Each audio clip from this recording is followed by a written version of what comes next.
সত্যি সত্যি এই তৎকালীন পূর্ব পাকিস্তানের এই নারকীয় ঘটনার সঙ্গে শুধু এই মেয়র রোডের বাঁশখোলার মতো ট্রিভিয়াল ঘটনাও বলছি না, 2025-এর কোনো ঘটনার কি তুলনা টানা যায় যেখানে 3 থেকে 30 লক্ষ মানুষের মৃত্যু হয়েছিল, যেখানে লক্ষ লক্ষ মানুষ ঘর ছাড়া, 10 লক্ষ মানুষ ঘর ছাড়া হয়েছিলেন, সব থেকে কনজারভেটিভ ফিগারে।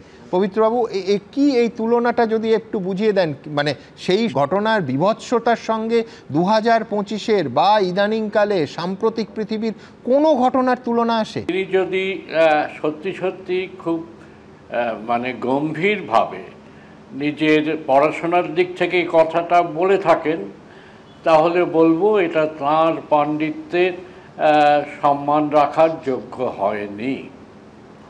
এটা হলো একটা কথা, যে কোনোভাবেই তুলনা করা যায় না সেই বীভৎস হত্যাকাণ্ডের সঙ্গে, যেখানে শুধু সাধারণ বাঙালি নয়, অনেক বাঙালি বুদ্ধিজীবীকে পর্যন্ত হত্যা করা হয়েছিল, যারা বাঙালির গর্ব হিসেবে পরিগণিত হতেন। আর একটা কথা আমার মনে হচ্ছে, মাননীয় শিক্ষামন্ত্রী নাটকের লোকেরা রসিকতা করতে অভ্যস্ত, ফলে তিনি যদি রসিকতার সূত্রে কথাটা বলে থাকেন, তাহলে এই কথাটা নিয়ে আমাদের ততটা গুরুত্ব না দিলেও চলে। কিন্তু মুশকিল হচ্ছে, মন্ত্রী হচ্ছেন একজন নেতৃস্থানীয় লোক, সমাজে খুব গুরুত্বপূর্ণ লোক, যাকে ভিআইপির ওপরেও ভিআইপি বলা যায়।